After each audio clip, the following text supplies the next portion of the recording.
quite an exciting day here at the federal courthouse in Washington, D.C., where there was a mistrial in the Roger Clemens perjury case, which had been coming along for a long time. It was day 2 of the trial, and suddenly it's over.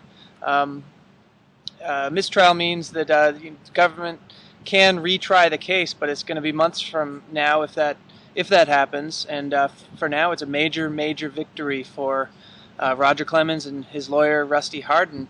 The judge declared a mistrial because some evidence was shown to the jury that violated an order by the judge before the trial, saying you can't have this shown to the jury. It involved testimony from Laura Pettit. Mike O'Keefe, you followed Roger out of the courthouse and down the street. What happened? It was pandemonium in the streets of Washington. It was a wild scene. There was this army of reporters and media people waiting for him, as well as just some fans, people who wanted to get his autograph. The judge has imposed a gag order in the case, so Roger or Rusty really didn't say a whole lot. They started to move down the street, really just trying to get away from the press. I mean, you had guys with cameras, the TV guys, just tripping over each other, tripping over these street planters and curbs and fire hydrants.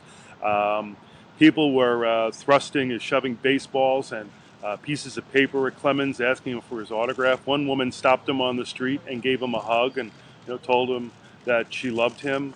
Wild scene, and they ducked into an Au Bon Pain, one of the chain restaurants around here. It was also kind of a sad day, right? I mean, in some ways, one of the last people to leave the courthouse was courtroom was FBI Special Agent John Longmire, who's been working on this case for about 3 years now. And the prosecution, I guess you could say they made a mistake, and it really, spoils the summer for a lot of people that were working really hard on this case. So, the judge wasn't happy. Nobody was happy. It was kind of a pathetic scene, to be honest.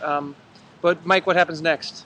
Yeah, it was really wild that this was declared a mistrial. Now, Judge Walton brought up the issue that there may be double jeopardy involved here, which means the government may not be able to bring this case against Clemens.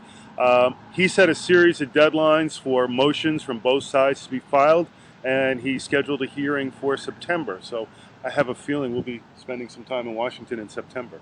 Yeah, so tune in to New York Daily News Online, and we'll keep you updated on everything with the case. You can also follow us at Twitter.